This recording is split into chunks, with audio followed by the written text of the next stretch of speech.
Assalamualaikum warahmatullahi wabarakatuh. A'udzu billahi minasyaitonir rajim.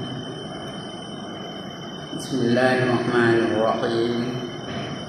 Ila hadratin Nabi Muhammadin Mustafa Rasulillah sallallahu alaihi wasallam wa ila alihi wa sahbihi ajma'in.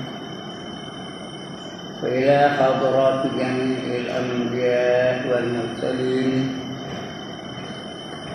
عليهم الصلاة والسلام وإلى حضرات جميع الأولياء والصالحين وجميع المؤمنين والمؤمنات والمسلمين والمسلمات الأحياء منهم والأموات وإلى حضرات آبائنا وأمهاتنا وأجدادنا وجداتنا وعشيرتنا ومعلمينا ومن لهم حقوق علينا شأن الله لهم الفاتحة.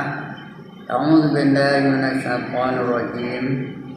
بسم الله الرحمن الرحيم. Alhamdulillahi rabbil alamin rahmanir rahim maliki yaumiddin iyyaka na'budu wa iyyaka nasta'in ihdinas siratal mustaqim siratal ladzina an'amta 'alaihim ghairil maghdubi 'alaihim waladdallin. Amin.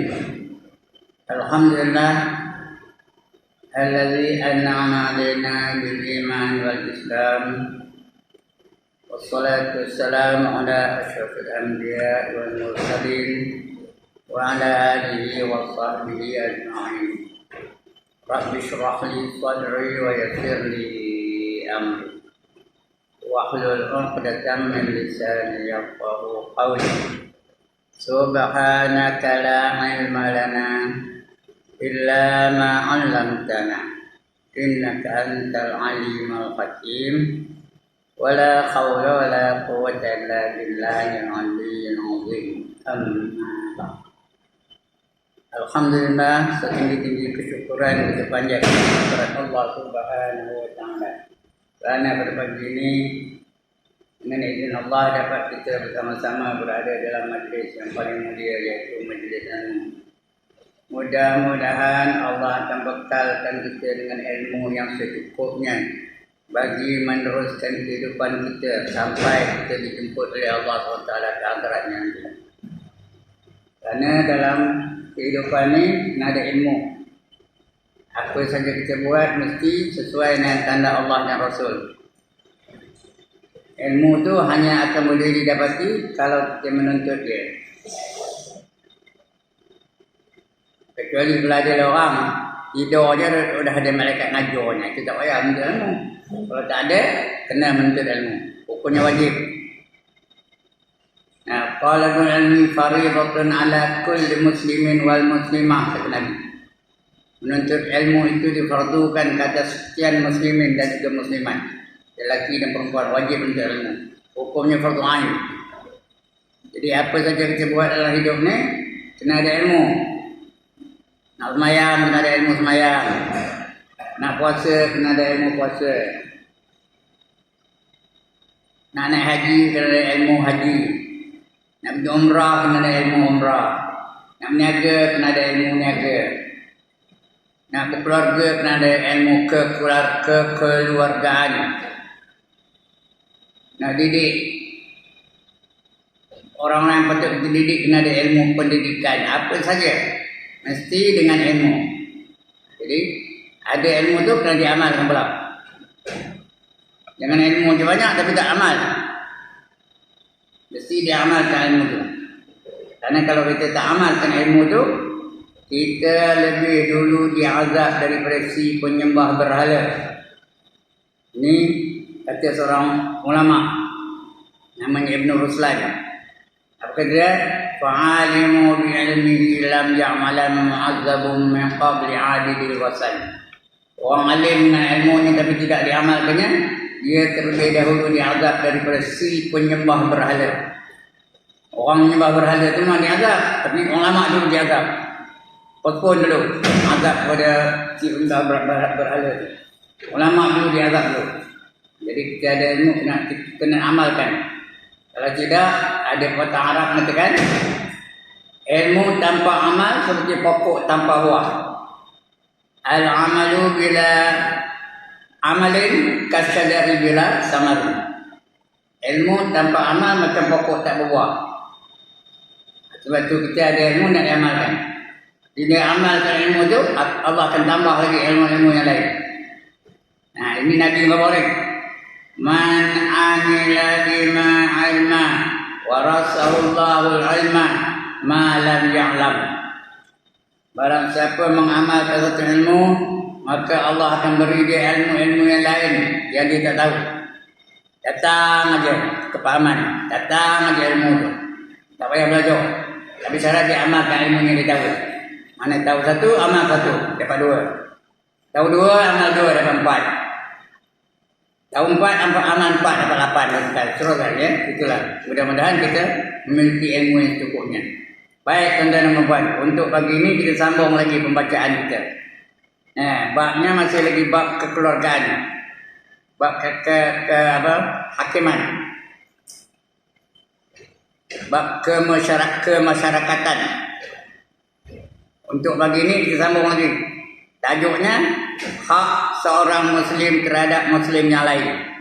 Ada? Betul? Hak seorang Muslim terhadap Muslim yang lain. Kita ni semua ada hak. Suami ada hak terhadap isteri. Isteri ada hak terhadap suami. Bapa ada hak terhadap anak-anak. Anak-anak ada hak terhadap bapa. Pemimpin ada hak terhadap pengikutnya. Pengikut pun ada hak terhadap pemimpin. Apa saja ada hak masing-masing. Begitu juga orang Muslim, orang yang mengamalkan Islam. Orang Islam dia ada hak terhadap Muslim yang lain. Baik.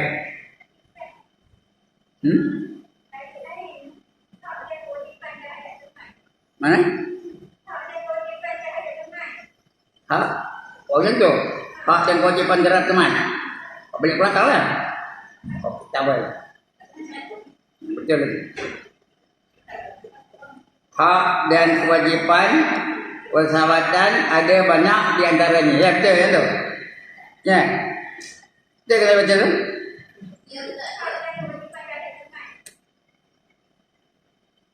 Ya lagi tajuknya bawah ni. Betul. Hak dan kewajipan persahabatan ada banyak. Di antaranya ada 1, 2, 3, 4, 5, 6 6 ya 7 6 ya. Hak dan kewajipan terhadap teman berkawan-kawan ya, teman dia tu nah ada hak ni. Ada 7 hak ni. Yang pertama, hendaklah anda mengharapkan sesuatu yang baik baginya.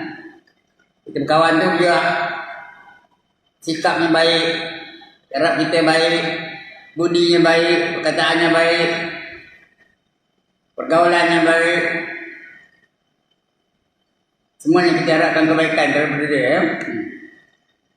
Sebagaimana anda mengharapkan bagi dirimu sendiri.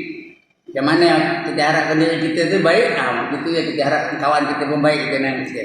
Kita baik dengan orang, kita harap orang pun baik dengan kita.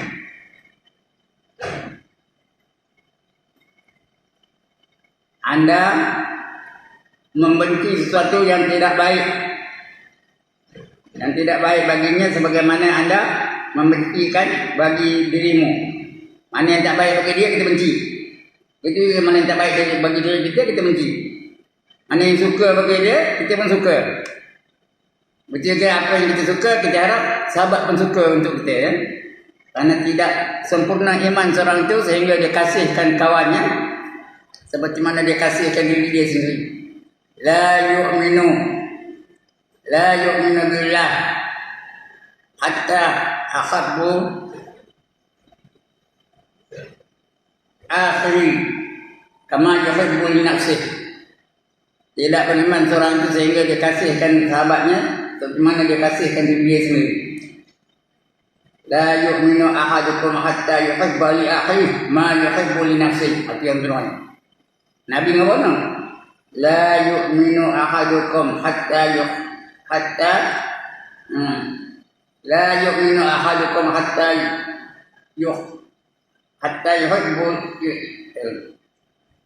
yuhibba li sahibihi ma yuhibbu li nafsihi. Apa yang kamu suka, itulah kita harap sahabat-sahabat kita pun dapat juga kegemaran yang ditindak. Nah, la yu'minu ahadukum hatta yuhibbu li akhihi ma yuhibbu li nafsihi. La yu'minu ahadukum hatta yuhibba li akhihi ma yuhibbu li nafsihi. Itu hadis Nabi ya. Tidak sempurna iman seorang itu sehingga kamu mencintai saudaranya seperti mana ia mencintai diri sendiri. Itulah kita sebut kawan. Cara dia baik, kita pun kena baik dengan dia. Yang pertama. Yang kedua, hendaklah Anda meletakkan dirinya di tempatmu. Hendaklah Anda meletakkan dirinya di tempatmu. Kita anggap dia itu mana kita. Apa yang kita suka, itulah patut dia suka. Apa yang kita benci, itulah patut dia benci. Ya? Dia tempat kita ni. Adalah mengambil berat tentang urusannya. Mengumpul mudaratannya, kemanfaatannya, mengumpul kemanfaatannya, dan menunaikan segala keperluannya, serta bergirang ketika ia gembira dan bermuram ketika ia merasa sedih. Dia sedih, kita sedih. Dia seronok, kita seronok. Dia bangga, kita pun bangga. Nah, dia dapat satu nikmat, kita bangga dengan dia. Kita syukur. Dalam hati syukur. Tak payah kampung dah, kita syukur. Dalam hati je. Kena rasakan dia tu dapat satu-satu nikmat, kita pun syukur kerana dia dapat nikmat. Dia dapat satu musibah, kita pun sedih kerana dia dapat musibah. Itulah kita berkawan ya. Apa yang dia sedih, kita pun sedih juga. Apa yang dia gembira, kita pun gembira juga. Apa yang dia bangga, kita pun bangga juga. Itulah dengan kawan ya, dengan sahabat kita ni. Yang kedua ya. Yang ketiga, hendaklah Anda berusaha untuk menimbulkan kegembiraan. Hendaklah Anda berusaha untuk menimbulkan kegembiraan dalam hatinya dengan apa cara sekalipun. Gembira di hati dia. Dia kawan kita. Cakap dia baik dengan dia. Bagi dia dia. Dia gembira dengan dia. Dia penuh kawan dia. Jadi dia menyesal kawan dia. Kalau kita jumpa dia cerita jahat, cerita bohong aja, cerita betul aja, mana dia tak gembira lah. Atau jumpa dapat cerita bohong, dapat jumpa dapat cerita bohong, dapat jumpa dapat cerita bohong. Kita tidak senangkan hati dia. Dia seronok bergaul dengan kita. Dia seronok berkawan dengan kita. Patutnya betul ya. Yang ketiga ya, hendaklah Anda berusaha untuk menimbulkan kegembiraan di dalam hatinya dengan apa cara telefon. Fikirlah macam mana nak menggembirakan dia. Yang keempat, hendaklah Anda memelihara namanya di waktu dia hadir atau ghaib, iaitu masa dia tidak hadir, dan di waktu dia masih hidup maupun sesudah mati. Nak pelihara nama dia, kawan kita tu, jangan ngumpat dia, jangan ceritakan keburukan dia, jangan ceritakan kelemahan dia, jangan ceritakan keaiban yang ada pada diri dia.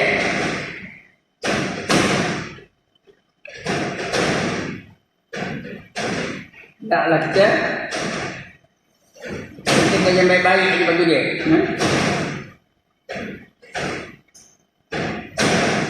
Dia seronok. Jangan bagi berita-berita yang dia risau. Sama ada dia depan kita ataupun di belakang kita. Dia entah ke mana-mana, tapi yang cerita buruk tentang dia. Jangan cerita benda-benda yang tak baik bagi dia. Dia bagi kelemahan-kelemahan dia, jangan ceritakan. Kekurangan-kekurangan yang ada padanya, jangan cerita pada orang lain ya. Jangan ngumpat dia, maksudnya. Hendaklah anda berusaha untuk menimbulkan kegembiraan. Kena yang keempat, hendaklah anda memelihara namanya. Dia nama dia baik. Jangan ngumpat dia. Yang cerita kelemahan dia. Dia waktu dia hadir atau masa dia tak ada. Dia jauh dengan kita. Tapi jangan cerita buruk yang buruk bagi dia. Kita yang baik-baik dia. Dan di waktu dia masih hidup, kalau dia hidup lagi pun, kita cerita yang baik. Sudah mati lagi lah. Dia sudah mati. Jangan kita mengumpat-umpat dia. Jangan kita menceritakan kelemahan dia. Jangan kita menceritakan kekurangan dia. Jangan kita menceritakan benda-benda yang memalukan dia. Dia sudah mati. Dia nama dia baik aja dari mulut kita. Orang lain kan taklah cerita apa. Walaupun dia memang jahat, tapi kita cerita yang baik kita bagi dia. Hati yang keempat. Yang kelima, hendaklah anda berbakti kepada anak istrinya serta kaum kerabatnya setelah dia meninggal dunia di waktu hayatnya juga ya. Macam kita pelihara kebajikan dia masih hidup, sudah mati lagi lah. Kalau dah mati kita pelihara dia dah tak payah pelihara dia dah mati, dah masuk tanah. Tapi keluarga dia, isterinya macam mana makan dia dah, anak-anaknya ada dah makanan, terjaga ke dah, pakaian ada ke dah, kena jaga kebajikan mereka dia. Sahabat-sahabat awal tu dulu lah. Betul, sahabat-sahabat dulu nanti tu lah. Tengah hidup, dia jaga betul-betul. Dah mati pun dia jaga juga. Jaga kebajikan isterinya, anak-anaknya dan sebagainya. Jangan biarkan mereka itu menderita kelaparan dan sebagainya, kebuluran, tak ada pakaian dan sebagainya. Jangan biarkan mereka terjadi gelandangan. Jaga kebajikan mereka supaya mereka tu boleh hidup macam biasa, selesa dengan bantuan kita. Itu yang ke apa? 5. Hendaklah anda berbakti kepada anak istrinya serta kaum kerabatnya, itu adik-adik dia, itu sepupu-sepupu dia. Kena berbakti kepada mereka setelah ia meninggal dunia dan di waktu hayatnya juga. Macam di waktu hayat tu masih hidup waktu juga jaga. Kalau nak kawan lah ya, jangan lantak lah, makan lantak lah, tak ada kamu nak buruh seperti kamu lah. Itu kamu itu kena jaga kebajikan dia. Dia kenyang, jirannya lapar, takkan masuk surga tau. Dia kenyang, jirannya tak makan. Kena jaga kebajikan jiran itu atau sahabat itu. Dia makan tidak, pakaian ada tidak, pelajaran cukup tidak, rumahnya selamat tidak, ada tak bocor-bocor rumahnya dan sebagainya. Kena cek balik ya. Itu yang kelima. Ya. Kemudian hendaklah anda membantunya menang. Hendaklah anda membantunya dengan tenaga dan wang ringgit ketika di dalam keperluan. Kiranya anda boleh mengutamakan dirinya atas diri sendiri adalah lebih baik dan afdal.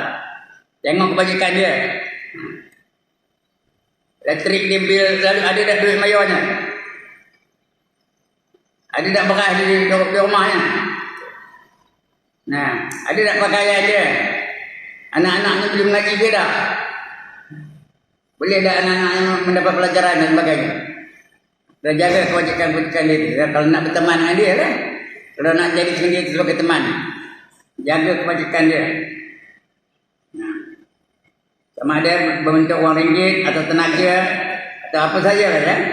Hendaklah anda membantunya dengan tenaga. Kalau rumahnya bocor, kita panjat atapnya. Tampal mana-mana tempat yang bocor tu. Kalau dindingnya bocor juga, tampal dinding tu dan sebagainya. Kalau tiang tak nak keput, betulkan tiang tu dengan bagi dia roboh. Itulah dengan tenaga. Kalau dengan tenaga atau tak ada tenaga, dengan wang lanjut, upah orang lain. Membetulkan apa yang korang pada dia. Rumahnya ke, kenderaan ni ke, pakaian ni ke, makan minum ni ke, kena jaga betul. Hendaklah anda membantunya dengan tenaga dan buang ringgit ketika dalam keperluan. Dia perlu kena bantu. Jangan nehin aja, jangan biok aja. Sahabat-sahabat dulu habis tu. Sebab itu di zaman sahabat tu tak ada yang miskin tegar, tak ada. Tak ada yang mati kebuluran. Tapi zaman ini ada tak? Zaman sekarang ni ada tak orang yang mati kebuluran? Ada. Di Malaysia tak ada lah. Tapi di luar negara ada. Di Palestin, berapa ramai yang mati kebuluran? Di Syria, berapa ramai yang mati kebuluran? Tak ada dapat bantuan. Musuh pula sentiasa menyekat. Orang Yahudi itu menyekat saja. Bantuan disekatnya, ubat-ubatan disekatnya, makan minum disekatnya. Jadi menderita dalam mereka. Ada banyak yang mati kebuluran. Itu dengan teman ya. Kalau kita ada teman, jaga kebajikan dia. Jangan bagi dia mati kebuluran. Jangan dia mati kesejukan. Tak ada selimut pun tak ada, apa pun tak ada. Jaga keselesaan hidupnya. Itu 6 cara ya. 6 perkara nak kena jaga kebajikan dia. Tengok, ulang balik. Yang pertama, hendaklah kita mengharapkan sesuatu yang baik baginya. Jangan harap benda-benda yang jahat bagi dia. Yang kedua, hendaklah anda meletakkan dirinya di dalam tempat macam-macam tempat dia tu. Seolah kita jadi dia jadi kita. Letakkan dirinya di tempatmu. Dia tu, kalau dia jadi aku ni macam mana jadinya? Suka ke tak? Kalau dia jadi aku ni, aku seronok ke tak? Kalau dia jadi aku menderita ke tak? Nak jadikan dia tu di tempat kita ni. Yang kedua. Yang ketiga, hendaklah anda berusaha untuk menimbulkan kegembiraan di dalam hatinya. Biar dia sentiasa gembira, jangan bagi dia sedih, jangan bagi dia menderita, jangan dia bagi dia kecewa dan sebagainya. Yang ketiga, yang keempat, hendaklah anda memelihara namanya. Jangan sebut yang buruk bagi dia, yang ngumpat dia, jangan meng-highlightkan benda-benda yang memalukan dia.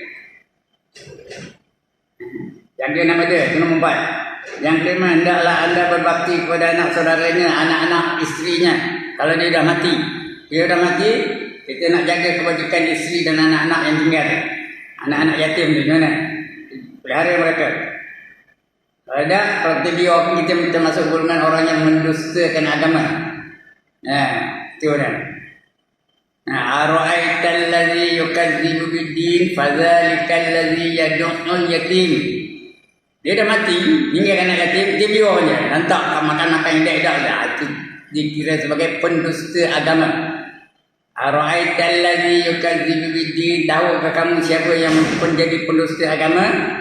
Wala yahuddu ala ta'amil miskin. Iaitu mereka yang tidak membantu anak yatim dan orang miskin.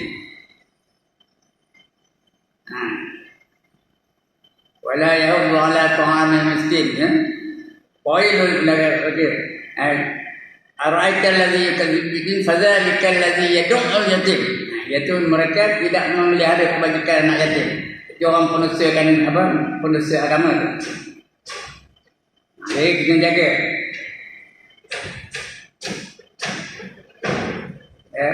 Pendapat, hendaklah anda membantunya dengan tenaga. Itu yang enam. Yang kelima tadi, hendaklah kamu jaga anak isterinya. Ketika dia dah tak ada lagi, semasa ataupun dia dalam hayat dia nanti dia ada keperluan, kita bantu dia. Yang keenam, hendaklah anda membantu dengan tenaga dan wang ringgit ketika dalam keperluan. Kalau dia perlu, bantu. Kiranya anda boleh mengutamakan dirinya atas diri sendiri, itu adalah lebih baik. Kalau boleh, dia dulu, baru kita. Jangan lepas nekuk kita dulu, biar aja dia, tak boleh. Kalau boleh, dia dulu, baru kita. Dia kenyang, baru kita kenyang. Dia selesa, baru kita selesa. Dia gembira, baru kita gembira. Demikianlah antara hak dan kewajipan persahabatan yang harus diperlihatkan, harus diutamakan. Yang mana para salaf, orang salaf, orang dulu-dulu yang majoritinya baik-baik belaka, namanya salaf. Salaf punya dulu. Kita yang lebih terkenal nama salafus soleh. Apa gelarannya? Salafus soleh. Salaf as-soleh. S-A-L-A-F tu A-L-S-A-L-L-E-H. Salafus soleh. Salaf as-soleh. Artinya orang-orang yang hidupnya sekitar 300 tahun selepas Nabi Muhammad SAW. Dia dipanggil salafus soleh. 300 tahun. Karena Nabi bersabda, khairul quruni qarni. Sebaik-baik kurun adalah kurun aku. Kurun itu 1 tahun. 1 tahun yang terbaik adalah 1 tahun di zaman aku, kata Nabi. Tsumma alladzina yalunahum. Kemudian terbaik juga selepas 1 tahun lepas itu. Lagi sekali Nabi sebut tsumma alladzina yalunahum. Tsumma alladzina yalunahum. Kemudian kurun yang mengiringi kurun aku. 3 kurun. Kurun Nabi, kurun itu 1 tahun, tuan-tuan dan puan. Kemudian kurun lepas Nabi itu 1 tahun lagi. Kemudian kurun yang 1 tahun lagi lepas itu 300 tahun. Itulah dipanggil salafus soleh. Orang dulu-dulu yang kebanyakannya soleh-soleh, majoritinya soleh-soleh belaka. Kita tak jumpa orang mencuri ketika itu. Mereka tak ada mencuri. Mereka tak ada merampak. Mereka tak ada berzina. Semua soleh-soleh belaka. Ya, yang paling malas, yang paling tak guna, yang paling kudi, yang paling curut zaman itu, zaman soleh-soleh itu, mereka tu sembahyang sunatnya pun 100 rakaat sehari semalam. 100 rakaat, tuan-tuan dan puan. Kita hari ni siapa ada sembahyang 100 rakaat sunat ke tangan? Saya nak kono, nak kat kampung mana dia orang. 100 rakaat. Zaman salafus soleh itu paling common, paling kudi, paling curut, paling malas, paling tak guna 100 rakaat. Sehari malam, ya? Sehari malam je, sehari malam. Semua dia buat yang sunat aja. Kita yang sunat malam. Duit aja bilion malam. Sunat tau aja, sunat je. Lalu tak buat. Kalau tertinggal benda sunat, kita tak kasih apa-apa pun. Sahabat-sahabat dulu tertinggal yang sunat tu kasih budak. Rugi benar rasanya. Macam tu. Namanya salafus soleh. Kita kata orang salaf ni. Yang mana para salaf soleh sentiasa mengamalkan. Mereka telah mempraktikkan kelakuan dan perbuatan ini bersama-sama dengan orang-orang yang mereka berteman dan bercampur gaul dengannya, sehingga beritanya terkenal di mana-mana saja. Mereka suka apa? Suka membantu kawan-kawannya. Lebih-lebih zaman mula-mula Islam berkembang di Madinah. Baru-baru berhijrah. Baru-baru muhajirin itu berhijrah ke Madinah. Dibantu oleh orang-orang Ansar. Orang Ansar itu orang-orang pembantu. Itu namanya Ansar. Ansar itu artinya pembantu. Orang yang tinggal di Madinah. Yang asal-asal dari Madinah itu orang Ansar. Orang yang datang dari Mekah namanya muhajirin. Bila datang aja muhajirin itu ke Madinah, Nabi pun berpesan kepada mereka, kamu orang Ansar, kamu mesti jadikan salah seorang kamu ni, ambil seorang lagi sebagai saudara angkat. Ambil seorang sebagai saudara angkat. Jadi mereka pun ambil seorang ni, sampai tak ada ketinggalan. Orang muhajirin itu tak ada ketinggalan, ada aja pembantunya. Gimana dia bantu? Mana yang ada contohlah, dia bukan pakai ringgit pun, contoh je. Mana yang ada RM2, dia pakai RM1 lagi bagi untuk kawannya. Mana orang Ansar yang ada RM2, RM1 dia digunakan untuk dia dan keluarganya, RM1 lagi bagi untuk kawannya. Kemudian apa lagi? Kita boleh buat? Boleh lah ya. Siapa tak boleh buat bagi RM1? Mana yang ada 2 helai baju, dia bagi selai untuk dia pakai sendiri. Selai lagi dia bagi untuk kawannya. Boleh buat? Boleh lah ya. Selai baju dia boleh. Itu kelakuan orang Ansar dan orang Muhajirin. Begitu ya. Mana yang ada 2 bidang tanah, 1 bidang dia pakai sendiri, 1 bidang dia bagi sendiri. sahabatnya daripada Muhajirin. Ada boleh buat? Ada boleh buat? Kebun Royan ke ada? Di zaman itu boleh, banyak. Malahan ada seorang sahabat dari Ansar namanya Sa'ad bin Rabi'. Sa'ad bin Rabi' dia mengambil seorang saudara angkatnya dari Muhajirin namanya Abdul Rahman bin Auf. Ada mana nama tu? Ada mana nama Abdul Rahman bin Auf? Ya. Abdul Rahman ni asalnya masih Mekah tu kaya raya. Banyak kebunnya, banyak banyak perniagaannya dan sebagainya. Dia kaya raya ketika itu. Masa dia di Madinah. Abdul Rahman bin Auf. Bila dia pergi berhijrah, tinggal segalanya. Perniagaannya tinggal, anak isteri tinggal. Semua tinggal. Kebun tinggal, binatang peliharaan tinggal belakang. Itu siapa? Abdul Rahman bin Auf. Tinggal semuanya. Bila dah tinggal, berlepih lah dia. Apa tak ada? Macam orang miskin balik. Asalnya kaya raya. Mekah tu. Bila pergi Madinah, apa tak ada? Jadi Sa'ad ni, dia sebagai saudara angkat, kesian dia dengan Abdul Rahman bin Auf. Dia pun kabur pada Abdul Rahman. Wahai saudara Abdul Rahman, aku kesian dengan kamu. Aku tahu kamu sedang menderita sekarang. Kamu datang ke Madinah ni, kamu tinggalkan segala harta kamu. Kamu tinggalkan segala kebun kamu tinggalkan segala binatang-binatang ternakan kamu tinggalkan anak isteri kamu untuk semata-mata kerana beriman dengan Allah Taala, beriman dengan Rasulullah sallallahu alaihi wasallam. Jadi aku kesian dengan kamu tu. Oleh yang demikian wahai saudara, aku nak bantu kamu. Aku nak bantu kamu. Aku ada 2 orang isteri. Kamu pilih yang mana satu kamu suka. Saya aku akan ceraikan dia dan kamu boleh kahwin dengan dia. Ada boleh buat? Ni 2 orang depan saya ni boleh buat? Apa nak bagi dia? Dia pun seorang je dia. Apa nak bagi dia? Kalau dia pun bukan apa cakapnya. Aku ada 2 orang isteri. Kamu ambil isteri aku yang tua tu. Yang muda tak boleh aku punya.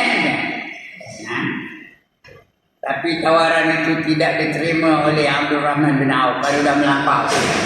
Rasulullah pun tak setuju. Rasulullah pun tidak benarkan. Kami dia dah melampaui batas. Jawab Abdul Rahman bin Auf, terima kasih di atas tawaran saudara itu. Tapi minta maaf saya tak boleh menerimanya. Oleh yang demikian, kalau saudara nak bantu saya, berikan saya sedikit modal dan tunjukkan kepada saya di mana pasar Madinah. Saya boleh berdikari lepas itu. Tunjukkan saya mana pasar Madinah. Lepas itu saya boleh berdikari. Jadi dibagilah Sa'ad bin Rabi' itu sedikit modal kepada Abdul Rahman bin Auf. Tunjuk di pasar Madinah tu. Abdul Rahman pun pergi ke Madinah. Berniaga di situ, bermula dengan kecil-kecilan. Lepas hari dia ni berniaga ni dekor, benar tahu dekor. Ya Allah, minta dia berdekor. Rasi benar. Dekor benar. Niaga.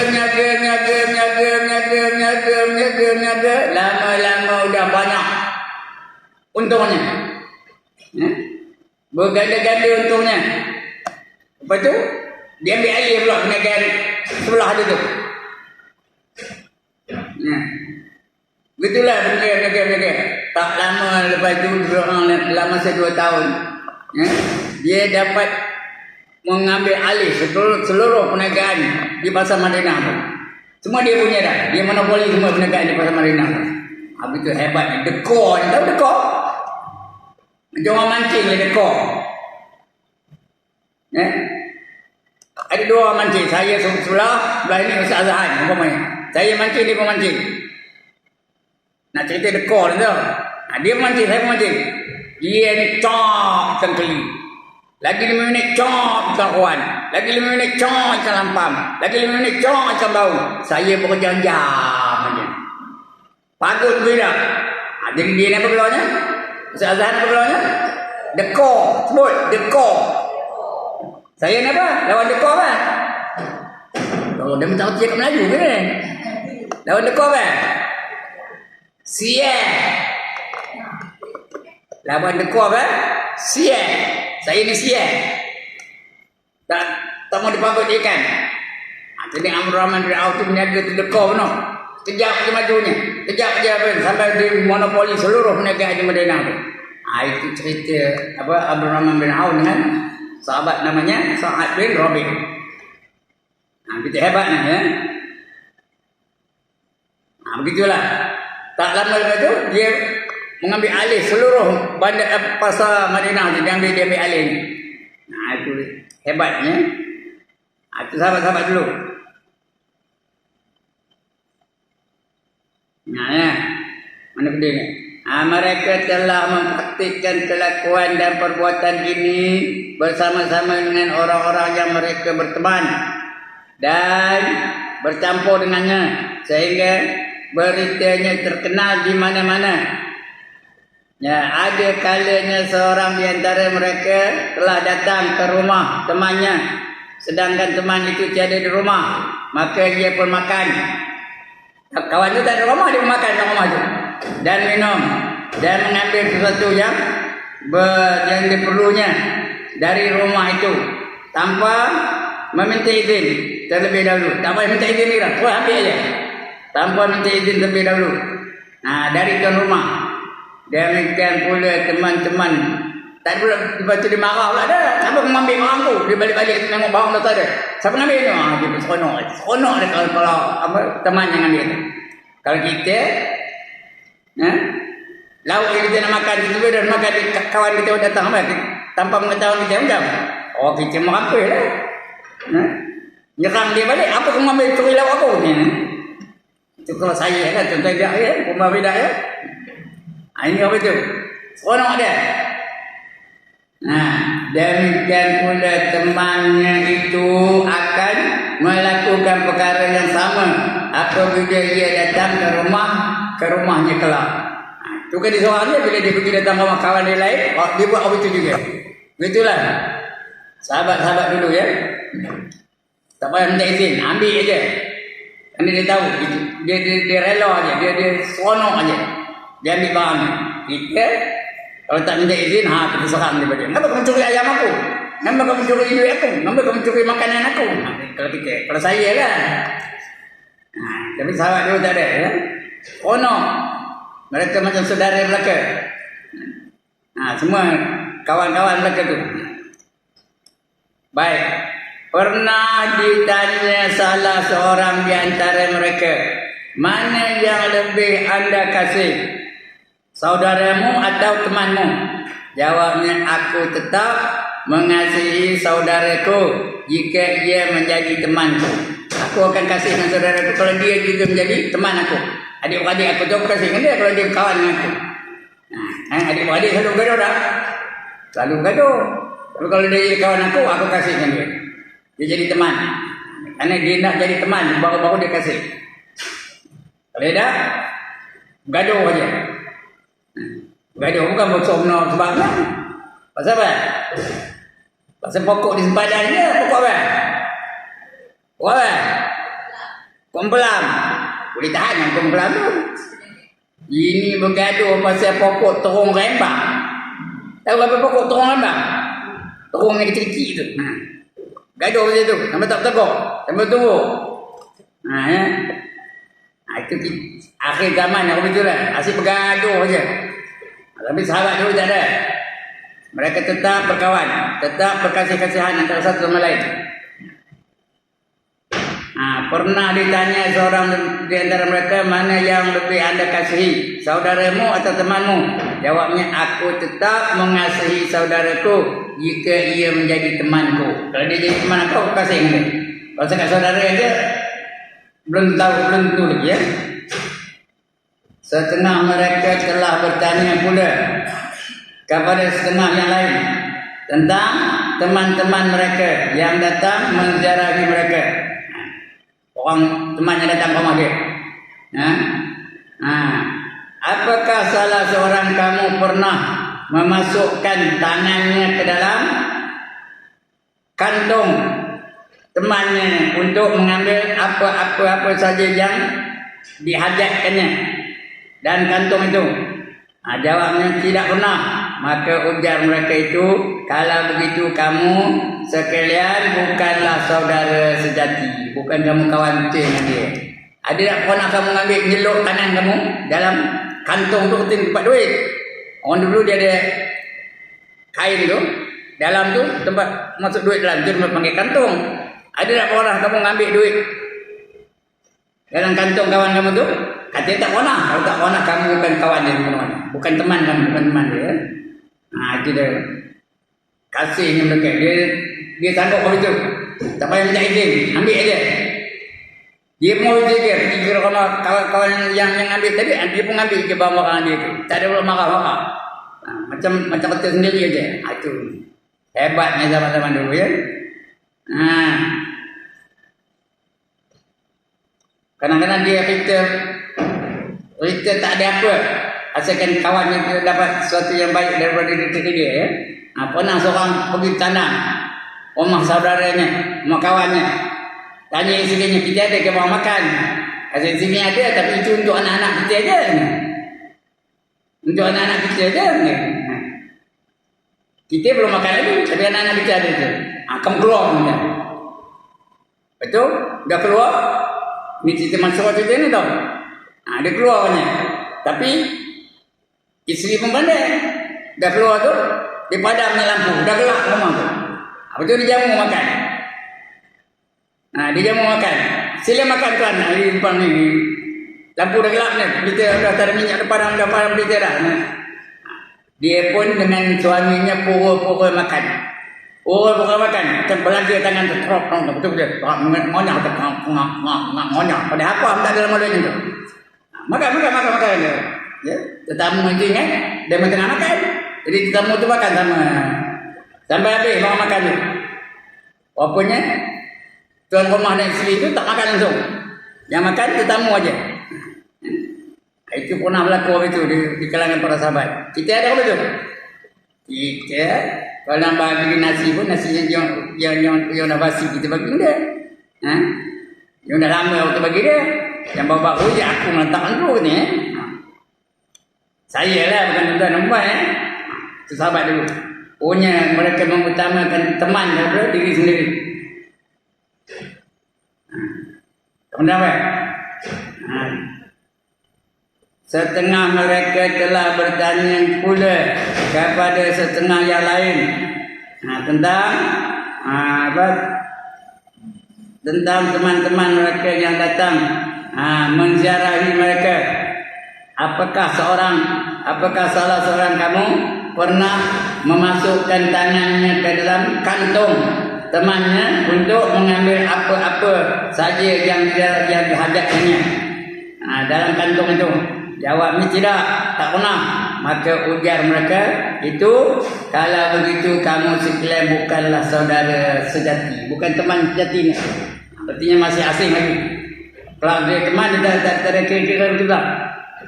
Di antara kelakuan para salaf soleh, itu salafus soleh ya. Salafus soleh itu macam apa? Orang dulu yang majoritinya baik-baik belaka, nama salafus soleh atau salaf as-soleh. Sekitar 300 tahun lepas Rasulullah. Ya, kata Rasulullah apa? Ialah mereka sentiasa mengambil berat dan menguruskan segala keperluan anak isteri teman-temannya. Anak isteri teman itu, tengok dia belum dimakan, dia tengok temannya dulu, dah makan ke belum? Tanya isteri dia dah makan ke belum? Ya. Nak mana pun dia tanya, nak berjalan pun dia khabar. Kami nak ke sana ni. Setelah teman itu meninggal dunia, kalau teman itu meninggal dunia, sehingga mereka itu tiada merasakan sesuatu pun yang kurang kecuali apa batang tubuh ayah mereka saja. Mereka tak ada apa rasa kurang dah. Kecuali dia batang tubuh lah dia dah mati tu tak gerak lagi dah. Tapi dia tak ada rasa kurang, tak ada rasa kesusahan. Makan minum terjaga, pakaian terjaga, kebajikan terjaga, semua terjaga belaka. Kerana teman itu menjaganya, sahabat itu menjaga dia. Jadi tak ada rasa apa-apa kurang. Yang kurangnya batang tubuh dia lah dah mati. Bangkit tak boleh, nengok tak boleh, cakap tak boleh, semua tak boleh. Itu yang kurang. Yang lain tak ada apa kurang. Makan tak ada kurang, pakaian tak ada kurang, kebajikan tak ada kurang. Elok aja. Dijaga oleh teman tadi ya. Itu caranya. Baik. Kemudian cerita-cerita seperti yang tersebut di atas tadi memang ada banyak cerita yang lain. Dia hanya menjaga kebajikan teman dia saja. Tidak mementingkan diri sendiri. Dia hendakkan teman itu sempurna kebajikannya. Diri dia tahan lapor, tak jadi apa ya. Itu kenapa? Karena dia mementingkan teman dia dulu daripada diri. Kita seperti yang tersebut tadi memang ada banyak dan sudah benar perkara serupa ini telah ditinggalkan oleh makin lama makin jarang, makin lama makin jauh, makin lama makin tak peduli. Itu sahabat dulu saya masih budak-budak dulu di kampung tu, kalau musim doyan, ya, tahu musim doyan? Bila luruh doyan tu, satu kampung tu dipanggil ni. Ada kenduri doyan, kenduri nasi doyan. Tapi tu kampung masa itu tahulah. Ini tahun 50-an. Sampai tahun 60-an. Ya, orang kampung habis tu lah. Bila masa doyan luruh je lah, ada kompoi doyan tu dipanggil satu kampung. Datang makan nasi doyan. Kendurinya nasi doyan. Ya, durian tahu kan? Tapi orang kampung kata doyan. Makan nasi doyan tu. Ramai-ramai datang.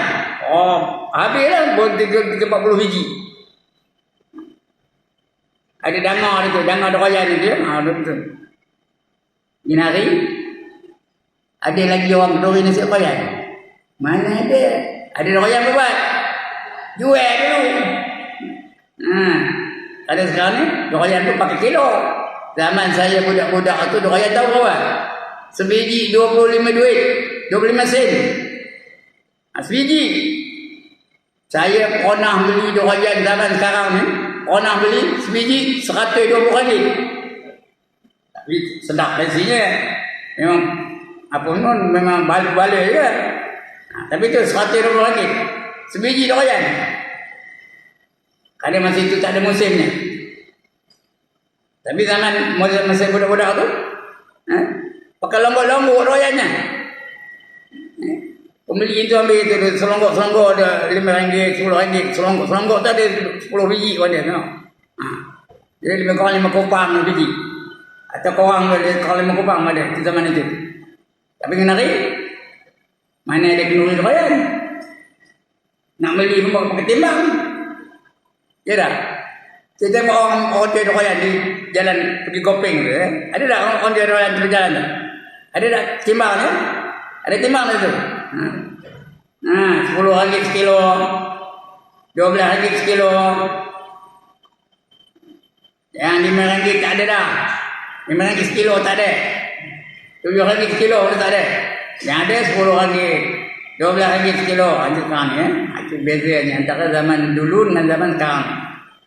Tengok. Cerita seperti ini yang tersebut di atas tadi memang ada banyak dan sudah terkenal, tetapi malangnya perkara serupa itu telah ditinggalkan oleh manusia. Tak ada lagi. Pemurah tak ada lagi ya? Dan tidak diamalkan lagi sejak beberapa zaman yang lampau. Kini tiada terdapat lagi persahabatan dan persaudaraan kerana Allah, tak adalah kerana Allah Ta'ala, melainkan nama dan gambaran, melainkan nama dan gambaran semata-mata. Nama cerita ada, tapi nak amal tak ada dah. Yang telah meninggalkan bekas, yang tidak meninggalkan bekas, telah ya, tidak meninggalkan bekas sama sekali. Lagi apa? Imam Al-Ghazali telah menghuraikan syarat-syarat hak dan kewajiban, syarat-syarat hak dan kewajiban, serta adab tertib persahabatan. Imam Ghazali dah mengarang kitab namanya Ihya Ulumuddin. Itu bab persahabatan dari situ ya. Macam mana kita adab dengan sahabat, kita ada sahabat adab dengan kita sebagainya. Itu adab tertib persahabatan dengan mendetailkan, dengan mendetail di dalam kitab-kitabnya yang berjudul Ihya Ulumuddin. Itu nama kitab yang paling masyhur, kitab yang dikarang oleh Imam Ghazali, namanya Ihya Ulumuddin. Artinya hidup berilmu apa? Ilmu agama. Ilmu tu mulu tu ilmu. Din tu agama. Hidup mengikut ilmu agama Islam. Itu namanya Ihya Ulumuddin. Itu karangan yang paling terkenal yang dikarang oleh Imam Al-Ghazali rahimahullah taala. Namanya Ihya Ulumuddin. Kitab itu tuan-tuan dan puan, kalau kita baca itu aja. Baca itu aja. Setahun baru habis. Tak payah faham baca kita lalu. Setahun baru habis. Kalau nak bagi faham lagi lama. Kalau nak ngajar sepanjang hayat, sepanjang hayat, sepanjang hayat pun tak habis. Itu Ihya Ulumuddin. Cuma sekarang ni banyak orang baca kitab ringkasannya. Ada satu kitab lain namanya ringkasan Ihya Ulumuddin. Itu ringkasannya. Mukhtasar Ihya Ulumuddin nama kitabnya. Mukhtasar Ihya Ulumuddin. Ringkasannya dia. Kitab penuh ada tak ada dah.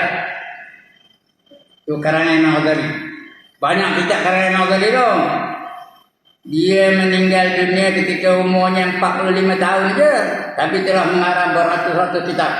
Yang paling masyhur tu betul Ihya Ulumuddin. Selain itu dengan kitab Al-Azkar.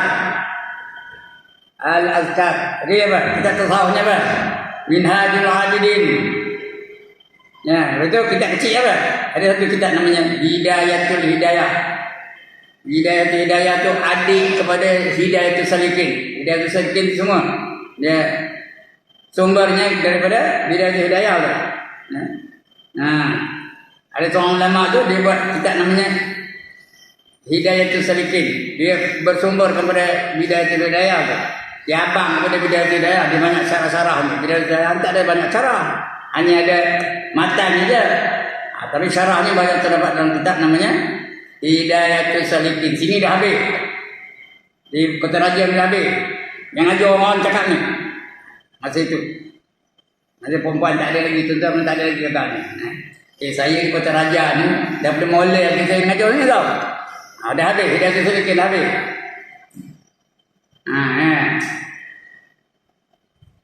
Adiknya tu nama Bidayatul Hidayah. Itu kerana Imam Ghazali ya. Bidayatul Hidayah. Permulaan Hidayah. Hidayatul Salikin tu apa? Petunjuk bagi mereka-mereka yang berjalan menuju keredaan Allah Ta'ala. Itu nama Hidayatul Salikin. Dah habis pun. Di sini kita baca dulu. Di bawah tu, mula-mula di bawah tu. Di bawah. Di sungai tu. Banyak yang tak ada masa situ je. Yang baru datang tu tak tahu pun. Tahu? Ya? Macam mana? Taqwa? Mana atas? Bawah tu tepi sungai. Atas tu ada pada ya? Saya pada. Saya daripada mula Kota Raja ni sampai hari ni. Dulu mula-mula saya ngajar tu. Nun, di luar. Atas kedai. Nah, itulah. Sampai sekarang. Berapa tahun dah? Saya lah orang yang paling apa? Yang paling bukan banyak kitab. Orang yang paling tua di sini. Dulu ngajar mula-mula tanya Ustaz Zahan dari belakang tu ya. Tanya ni. Bila saya datang tu, datang 15 orang. Oh, ramainya. Ya. Ada 15 orang tu ramai benar katanya. Yang ngaji masa itu ada 6 orang. Masa itu. 8 orang. Tapi Ustaz Zahan cegah orangnya. Katanya dia resilient cakap putihnya. Dia tahan, hantarlah ramai orang betul dia. Itu juga. Saya pun tahan juga. Ngajar je. Letak ada 2 orang, 3 orang. Ngajar je. Macam sekejap ni tadi ya. Berapa orang mulai? Berapa orang mulai tadi? Ya? Masa itu malam. Lepas isyak. Saya ngajar satu tempat tu sampai isyak. Betul datang mulai. Habis tu baru mulai kan. Itu dia di sana tu. Dia tahan tu. Sana ya, bukan sana ya. Sana. Ini kan tunjuk sana mana? Sana.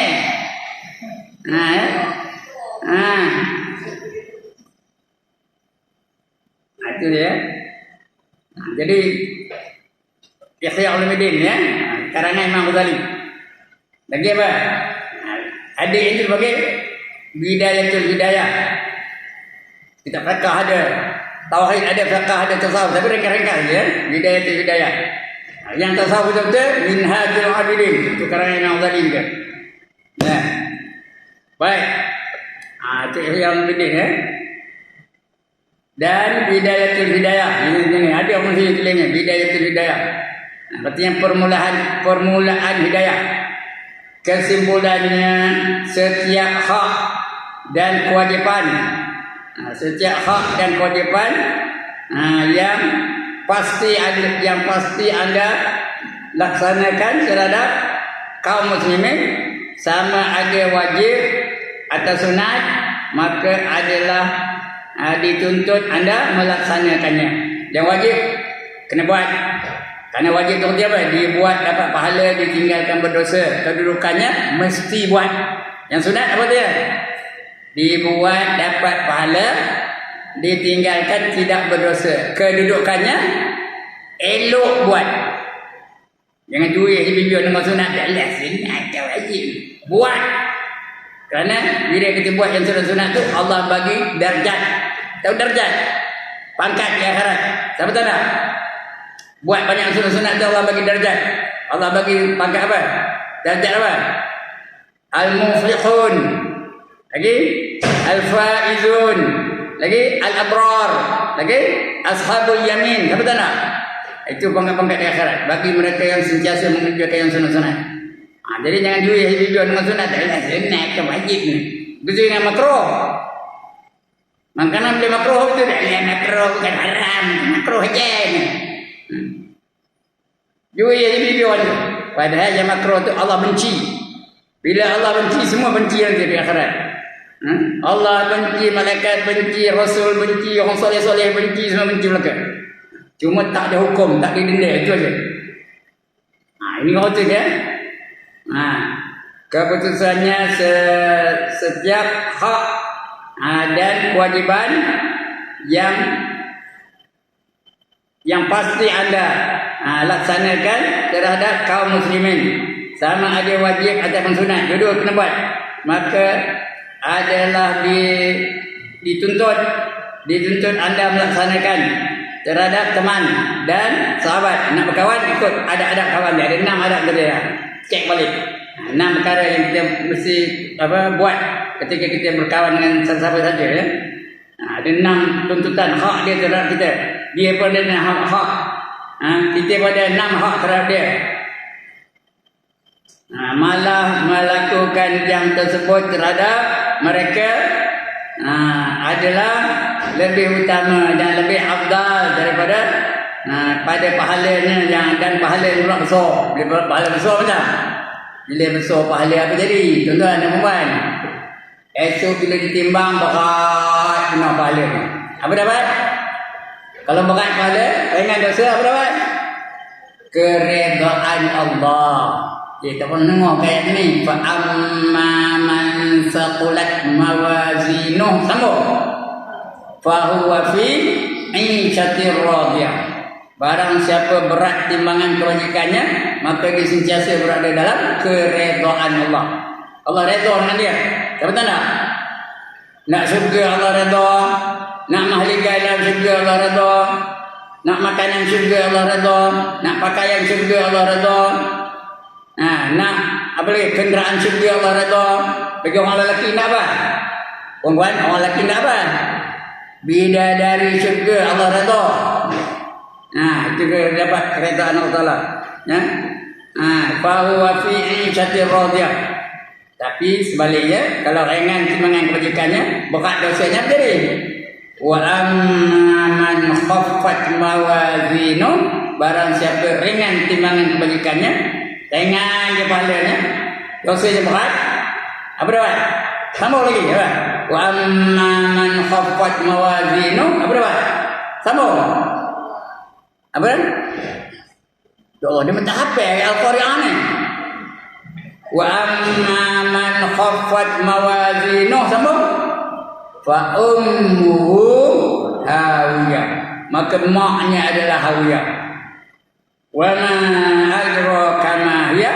Tahukah kamu apa yang dikatakan hawiyah? Ujung apa? Narun hamiyah. Api neraka yang bersangatan nyala. Api neraka jadi maknya. Apa tak? Siapa hendak bermakkan api neraka yang katakan? Itulah yang memeluk dia, yang mencium dia, yang melambung-lambung dia, yang menimang-nimang dia. Kau punya api neraka yang melambung dia. Itu kalau berat pak dosanya. Pahala yang ringan itu. Jadi kita dalam hidup ni kena buat yang berpahala-pahala kan. Yang wajib buat semua, yang sunat buat sebanyak-banyak mungkin. Yang haram tinggalkan, dapat pahala itu. Yang makruh tinggalkan, dapat pahala lagi. Yang harus jadi ibadah, pahala saja. Apa pun kita buat ada 5 hukum tu, 5 hukum tu dapat pahala lagi. Wajib dapat pahala, haram dapat pahala, sunat dapat pahala, makruh dapat pahala. Lagi? Yang harus dapat pahala juga. Kerana yang harus itu jadi ibadah kan? Okey. Akan datang kita akan baca apa? Lagi sambung apa? Sambung tajuk tadi iaitu apa namanya tajuknya, hak seorang muslim terhadap muslim yang lain, itu bulan depan lah ya, bulan ni dah habis dah, jadi habis dah, kami habis lah bulan 2. Okey, sekian dulu ya. Sebelum saya tutup, ada siapa-siapa nak bangkang?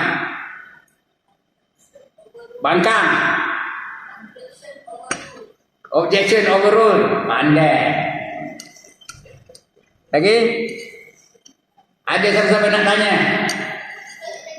Sila.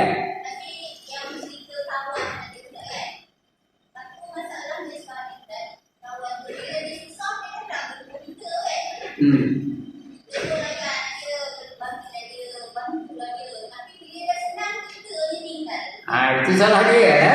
Dia tak ikut adab berkawan. Kita itu soal dia, bukan soal kita. Tinggal kita ya. Dia kira-kira hadiah je. Itu dia salah, bukan salah kita. Memang rasa hati tapi itu memang betul. Masing-masing ada apa? Masing-masing ada apa komitmen dia masing-masing. Kalau dia betul-betul beriman, dia ikut betul-betul, dia akan jaga kita juga, ikut adab tadi. Asyik kita ada, itu pulang pada dia lah. Marah tak boleh. Jangan marah. Jangan marah. Marah itu satu sifatmu semua. Jangan marah.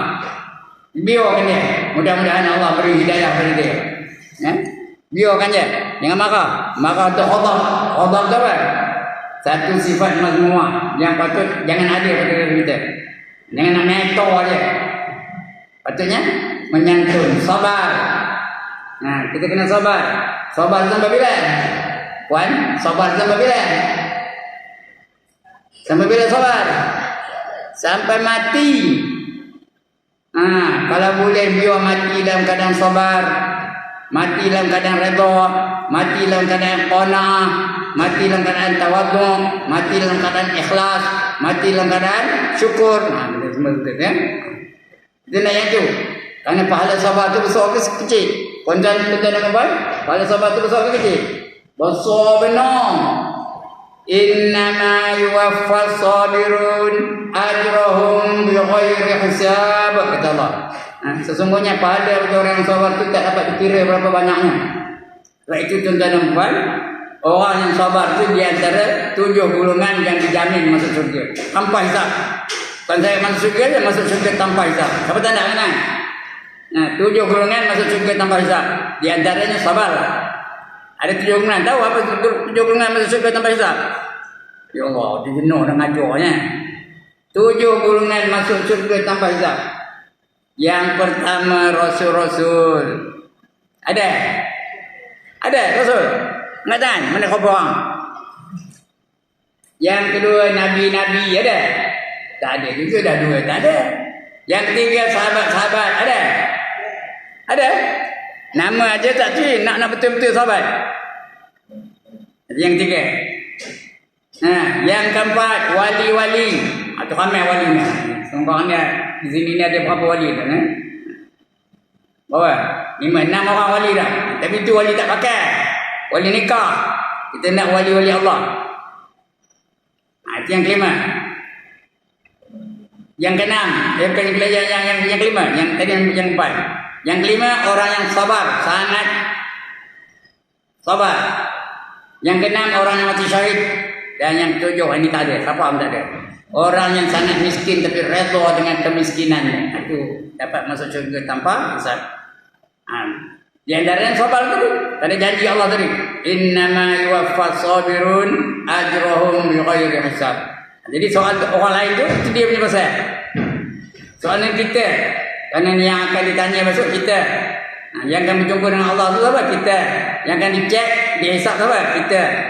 Everything will be accounted for. Apa saja yang ada pada kita semua akan yang berkira. Nothing is left out. Okey, bagus soalan tu. Lagi?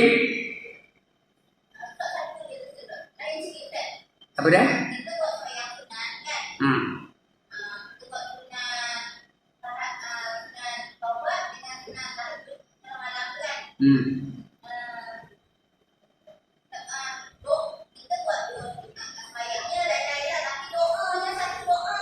Boleh.